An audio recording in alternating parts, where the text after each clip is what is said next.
নমস্কাৰ, মই চয়নিকা কাকতি তেজপুৰত আজি উপস্থিত আছোঁ ভৱেন বৰাৰ কাষত।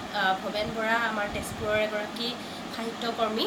তেখেতে বহু বছৰ ধৰি সাহিত্য চৰ্চা অব্যাহত ৰাখিছে আৰু ভৱেন বৰা দেৱ তেওঁৰ মোৰ দাদা হয়। ভৱেন বৰা মোৰ মৰমৰ দাদা, গতিকে আহক আমি তেওঁক লগ পাবলৈ ওলাইছোঁ। এয়া ভৱেন বৰা। গতিকে ভৱেন দা, আপুনিতো বহুত বছৰৰ পৰা সাহিত্য চৰ্চা অব্যাহত ৰাখিছে, গম পাওঁ। আপোনাৰ কবিতা শৈলীও কিছু ব্যতিক্ৰমী, গতিকে আজি ৰাইজক আপোনাৰ কবিতাৰ দুই এটা শুনালে ভাল পাম।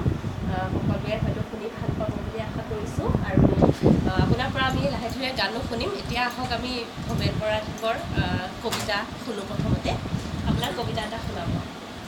মই 30 অক্টোবৰ 3খন জিলাত সমাৱেশ কৰিছিলে আৰু সেই কবিতাটো মই দিছিলোঁ। এতিয়া সেই কবিতাটো মই লোকগীত হিচাপত গীত হিচাপে পৰিগণিত।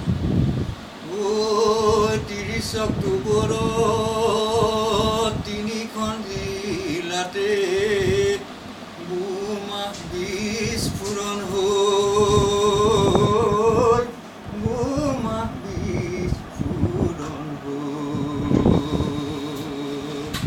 100তকৈ অধিক মানুহ মৃত্যু মুখত গ'ল, 500তকৈ অধিক মানুহৰ জীৱন অন্ধকাৰ হ'ল, জীৱন অন্ধকাৰ হ'ল।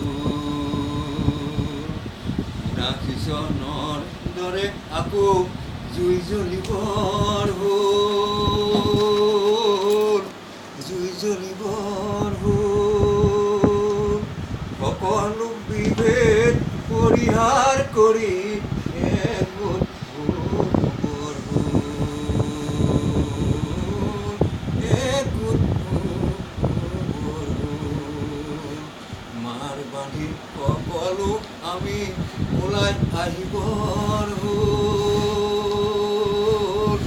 নহ'লে আমাৰ সোণৰ অসম ধ্বংসৰ পথত হ'ল, ধ্বংসৰ পথত হ'ল, ধ্বংসৰ পথত হ'ল, ধ্বংসৰ পথত হ'ল। ধন্যবাদ ভৱেন দা। ভৱেন দালৈ ধন্যবাদ জনাইছোঁ আৰু মই এইখিনিতে এইটোকে ক'বলৈ বিচাৰিছোঁ যে ভৱেন বৰা তেখেতক আমি দৰং কলেজৰ প্ৰজন্মই জানো। তেজপুৰৰ দৰং কলেজ এখন ঐতিহ্যমণ্ডিত বিদ্যালয় আৰু তেখেতে তাতেই বহু বছৰ ধৰি কৰ্মৰত হৈ আছে আৰু এখেতৰ দৰে বহুতো এনেকুৱা শিল্পী আছে যোনে সমাজৰ কাৰণে সাহিত্যক সমাজৰ কাৰণে বিলাই গৈ আছে আৰু তেওঁলোক প্ৰচাৰ বিমুখ কাৰণে আজি হয়তো এখন প্লেটফৰ্মত উপনীত হ'বগৈ পৰা নাই, কিন্তু তেওঁলোকে মেছেজ দি আছে সমাজৰ কাৰণে, যাতে এতিয়া বোমা বিস্ফোৰণক লৈ যিটো কবিতা তেওঁ গান হিচাপে গাই শুনালে, তাতে আপোনালোকে হয়তো বুজি পাইছে সমাজৰ একতাৰ সম্প্ৰীতিৰ হকে তেওঁ যিটো বাৰ্তা প্ৰেৰণ কৰিছে। গতিকে সেয়া নিশ্চয় নৱপ্ৰজন্মই আঁকোৱালি ল'ব লগা কথা আৰু তেনেকৈ তেখেতৰ বহুতো কবিতা আছে। মই ব্যক্তিগতভাৱে তেখেতক বহু বছৰ আগৰ পৰাই জানো। মই তেখেতৰ বহু কবিতা পঢ়িছোঁ। তেখেতৰ বৰ্তমানলৈকে 3খনমান নেকি কবিতা পুথি, 6খন কবিতা পুথি ইতিমধ্যে প্ৰকাশ পাইছে আৰু তাতে বহুখিনি উন্নতমানৰ কবিতা সন্নিৱিষ্ট আছে।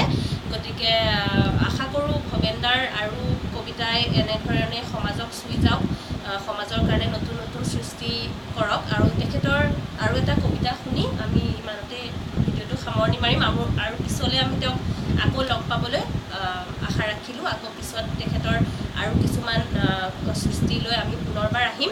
আজি আৰু এটা আপোনাৰ কবিতা শুনাওক এবাৰ। হঠাৎ এদিন আৱিষ্কাৰ হ'ল নাই মোবাইল ফোন, দুনিয়াখনত মোবাইল ফোনৰ ষ্টাইল বেছি হ'ল।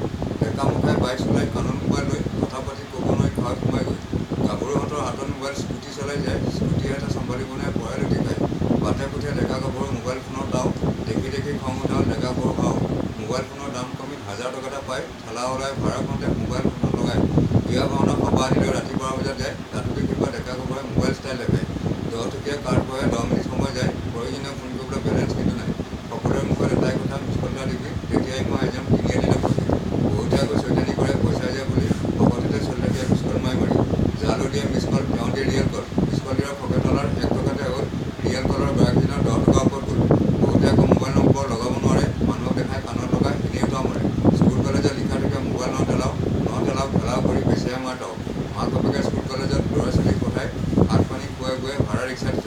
ৰিক্সাৰ পৰা নামি আহি কলেজত সোমাই গ'ল, পকেটৰ পৰা মোবাইল লৈ ষ্টাইল লোৱা হ'ল। মাক বাপেকে গমকে নাপায়, প্ৰেম কৰিছে ছোৱালীলৈ। ল'ৰা ছোৱালীক কলেজত খুৱাইছে, গাখীৰ দান ভাঙি। কলেজত কিন্তু ক্লাছ নকৰে, থাকে যে ওপৰতে বহি। প্ৰায় মানুহ আজিকালি মোবাইলতে ব্যস্ত, যি দেখিছোঁ মোবাইল ফোনে সকলো ব্যস্ত।